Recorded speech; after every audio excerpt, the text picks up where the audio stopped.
जीवघेण्या पुलाला कधी मिळणार नवनिर्मितीचा बूस्ट? नागरिकांचा संतप्त सवाल समोर येत आहे। आपण बघत आहात BS4 न्यूज यूट्यूब चॅनलवर। प्रतिनिधी संजय खांडेकर। धामणा लिंगा यांची रिपोर्ट। पुलाला नवजीवन देण्याची मागणी केली जाते, परंतु शासन प्रशासन जनप्रतिनिधी सार्वजनिक बांधकाम विभाग रस्ते विकास महामंडळ यांच्या पुढे हतबल झाले। परिसरातील नागरिक, क्षेत्रीय आमदार, खासदार, जनप्रतिनिधी, स्थानिक स्वराज्य संस्था व प्रशासन सुद्धा विकासाची आश्वासन देऊन केवळ मते मागतात, परंतु पुलाचे काम पूर्ण करत नाही आणि पुलाच्या विषयावर राजकारण होत असल्याचे बोलल्या जात आहे। ठेंगण्या व अरुंद पुलावरून जाताना अनेकांचे गेले जीव तर काही थोडक्यात बचावले आहेत। नागपूर ते अमरावती राष्ट्रीय महामार्गावर असलेल्या धामणा लिंगा नजीकच्या सेफेक्स वेअरहाऊस जवळ असलेल्या तसेच धामणा लिंगा ते शिरपूर भुयारी गावाला जोडणाऱ्या रस्त्यावरील असलेल्या गेली कित्येक वर्षांपासून पुनर्बांधणीच्या वादात असलेल्या पुलाची दुर्दशा, अत्यंत दयनीय झालेल्या पुलाला पुनर्बांधणीचा बूस्ट कधी मिळणार असा संतप्त सवाल परिसरातील रहदारी करणारे नागरिक करीत आहेत। सोमवार दिनांक 16 जून 2025 रोजी धामणा लिंगा शिवार परिसरातील मा काली माता मंदिर येथे धामणा लिंगा येथील खंडाळे परिवारातील मुलीचे लग्न कार्य होते। वधू वराचे मंदिर परिसरात आगमन झाले, परंतु बरीच वेळ होऊनही वधू वराकडील काही नातेवाईक व पाहुणे मंडळी लग्न मंडपात न पोहोचल्याने दोन्ही पक्षांकडील पाहुणा मंडळीत चिंता निर्माण झाली असताना असे निदर्शनास आले की धामणा लिंगा परिसरातून शिरपूर शिवारातील पेपर मिलमध्ये कच्चा माल घेऊन येत असलेला मालवाहू ट्रक क्रमांक MH31CB 2506 चे डिझेल संपल्यामुळे नेमका ह्याच वादग्रस्त ठरलेल्या पुलावर बंद पडल्याने दोन्ही भागाकडून येणारे जाणारे वाहन अडकून पडले आणि यातच नवरा नवरीकडील काही पाहुणे अडकल्याने लग्न उशिरा लागले। ह्या पुलांच्या पुनर्बांधणीकरिता दरवर्षी स्थानिक प्रशासनास विनंती अर्ज सादर केली जाते, परंतु याकडे तुर्तास दुर्लक्ष होत असते। दर पंचवार्षिक निवडणुकीच्या तोंडावर रामटेक लोकसभा, काटोल विधानसभा मतदार क्षेत्राचे नेते आश्वासन देऊन हा पूल बांधून देण्याची तत्परता दाखवून आश्वासन देतात, तर वेळोवेळी डागडुजीच्या नावावर ह्या पुलाचे बांधकामही झाले, परंतु पुलाची उंचीही वाढवली नाही तर पूल रुंदही केला गेला नाही। शासनाकडून कंत्राटदारांना कंत्राट दिले जाते, परंतु पावसाळ्यात ह्या पुलाचे स्लॅब व खडीकरण झालेले सर्व उखडून पुलाला तडा जाऊन मोठ्या भेगा पडतात।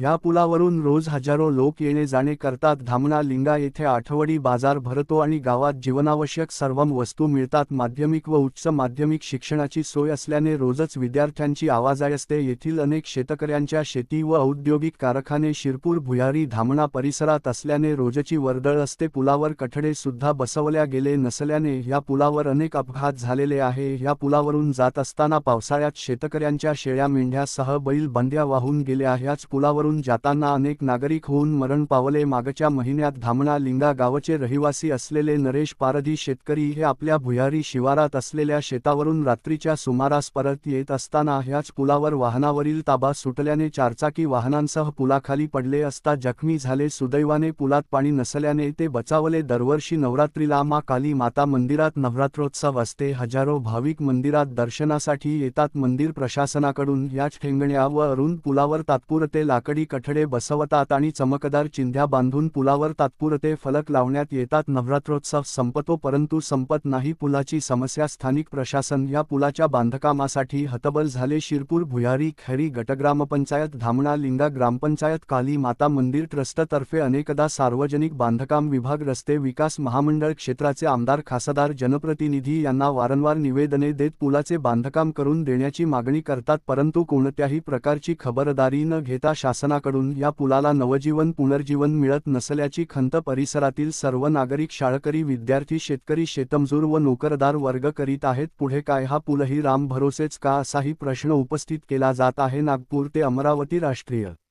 महामार्ग लगत असलेल्या धामणा लिंगा जवळील मा काली माता मंदिर प्रवेशद्वारापासून ते शिरपूर भुयारी सातनवरी टोली या गावाला जोडणारा आंतर रस्ता व ह्याच पुलाच्या बांधकामासाठी 19 करोड रुपयेचा प्रधानमंत्री ग्राम सडक योजना अंतर्गत निधी केंद्र शासनाकडून मंजूर झाला। ही बाब गेल्या वर्षी पुढे आली, परंतु लोकसभा निवडणूक झाल्यानंतर पुढे काय झाले काहीच कळेना, अशी माहिती अंकुश कृष्णाजी शेंडे, माजी सरपंच ग्रामपंचायत धामणा लिंगा यांनी आमचे प्रतिनिधी संजय खांडेकर यांना दिली। आपण बघत रहा अशाच प्रकारच्या बातम्या, घटना, घडामोडी आपल्या लोकप्रिय BS4 न्यूज यूट्यूब चॅनलवर। चॅनलला लाईक, सबस्क्राईब, शेअर करा आणि बेल आयकॉन दाबून चॅनलचे भागीदार होत चॅनलला आर्थिक सहकार्य करा। धन्यवाद।